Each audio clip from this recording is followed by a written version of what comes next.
Hey everybody, so this week I'm doing another mod video, a more short form type thing, while I got something bigger going on in the background, and for this one we're taking a look at another very early Half-Life 2 mod called Mistake of Pythagoras. Mistake of Pythagoras, or MOP as it's referred to in the files, is a bizarre little project made by a solo dev whose name I can barely even read, much less try to pronounce. This mod is interesting for quite a few reasons, but before I get into it in any real depth, there's a big topic with it I want to talk about. When I say very early Half-Life 2 mod, I mean like literally within a year of the game's release. One of the issues with trying to play a lot of these older mods is that Valve has made quite a few updates to HL2 and Source in general that have completely broken a lot of them.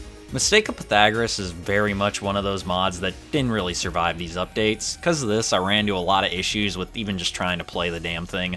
I downloaded the base mod at first just to see if I would get lucky, but that wouldn't even launch, so I fucked around with the directory file, which got it to launch, but gave me another issue.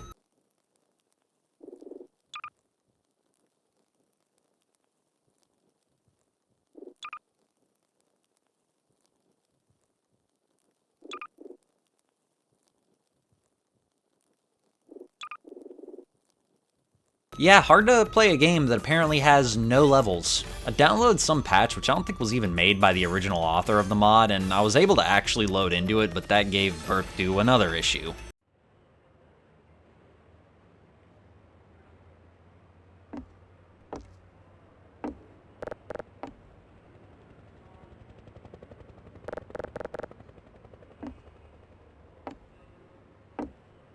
Yeah, hard to play a game where you can't fucking move. After fucking around in Notepad a bit more and downloading another patch, I was finally able to get it working and actually start playing. None of this is the mod author's fault, so I don't hold these issues against the end product itself. It's just one of the many frustrations you have to deal with when playing old PC games, plus I thought the clips were kind of funny. Earlier I said that MOP was a neat little curiosity for a few reasons, and I'll get to those now. The first thing that caught my attention is that the creator of the mod is Japanese, which I found interesting as Japanese developers tend to not really make first-person shooters. I know that Doom has a pretty large community of mappers over there, but I've never heard of any equivalent for the Half-Life series. Now, the author of the mod, who I'll just call KP for simplicity's sake, also did make two other mods for the first Half-Life, Pieces Like Us and Sweet Half-Life. I played both of those a long-ass time ago, and I remember thinking they were cool, just kind of odd. Truth be told, I don't remember a huge amount about them other than they had anime art, and in I think Sweet Half-Life you fight gray aliens for some reason. Well, KP takes that oddness and transfers it into this one, which makes the second reason I find this mod so interesting. It's weird as fuck.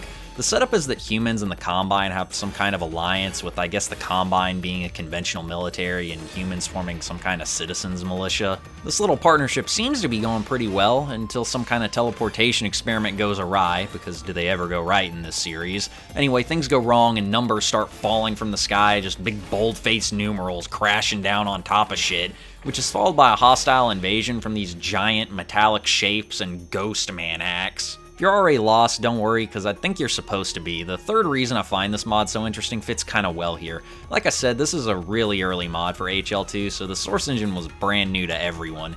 No one really had any idea what it was capable of or how to get the thing to even work, really. On top of that, since everything in the game was a higher poly count, models and animations were a lot harder to make as well. So early on, a lot of mods didn't really make any super crazy new additions to the roster of weapons and enemies, and instead focused primarily on level design and also fucking around with puzzles for the gravity gun. I'm not sure, but I think what KP was trying to do here was make something cool and unique with a very limited pool of resources and a toolset that he wasn't really familiar with. So he went with a simple concept that was at the same time unusual and eye-catching. What if numbers and shapes and shit started trying to kill you?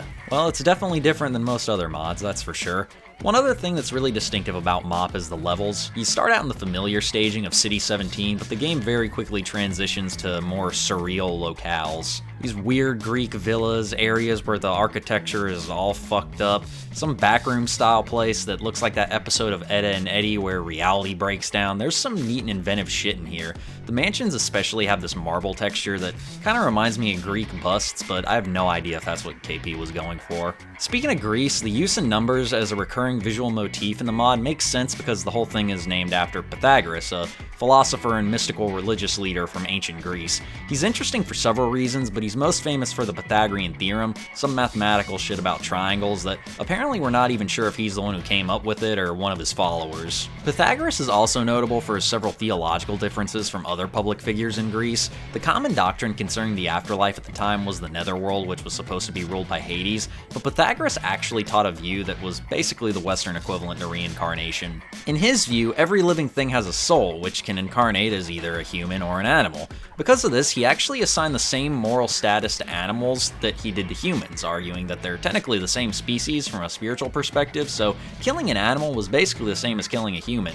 As a result of this, he and his followers were among the earliest recorded vegetarians in human history. He also apparently traveled a lot, and some people speculate that he may have even made it as far as ancient India, which may be where he learned of incarnation from his potential encounters with early Hindus. All of this is speculation though, as no writings of his survived into the current day, and pretty much everything we know about him comes from secondary sources. He also apparently had superhuman strength and other powers, which is also pretty badass. None of this shit has anything to do with the mod, but I thought it was interesting nonetheless. This background in Greek mathematics and theology also fits in on a gameplay level because there's some pretty nifty little puzzles in this game. You can tell that KP was really fascinated with the potential for the gameplay variety that the upgrades of the Source engine could offer. This would foreshadow later projects that would be released on the engine, stuff like Research and Development, Curse, Deja Voodoo, and of course Portal. There's combat in the mod, it's not all puzzles, and there's not really a lot to say there other than that it's mostly just the same thing as you get in the base game. It's cool to fight alongside the Combine and Striders and stuff like that. All in all, Mistake of Pythagoras is a cool little relic from the early days of Half-Life 2 modding that I'd like to see someone do some kind of recreation or update for to get it running on modern systems with less hassle. It's not that far removed from the vanilla experience, but there are some new things here that served as a demonstration of what modders could do with the engine. If you want to experience a little piece of Source modding history and you don't mind fucking around patches and notepad files a bit, I'd give this one a shot. It's definitely worth it. I don't know what KP is up to these days, but between this and his earlier work on the Gold Source engine, he was definitely someone with a unique vision for the FPS genre. I think it'd be cool to see more Japanese devs take a crack at first-person shooters, as it's not a genre that they've done a whole lot with, but I think it would be cool to see what would happen when combined with a lot of the design sensibilities that seem to be common over there. With all that out of the way, I hope you liked this video, I hope you'll stick around for the next one. Now, into the outro.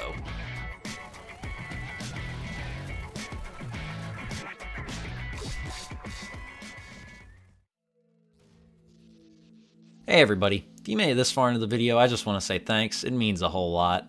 Don't forget to like, comment, subscribe, all your standard YouTube outro stuff that you always hear.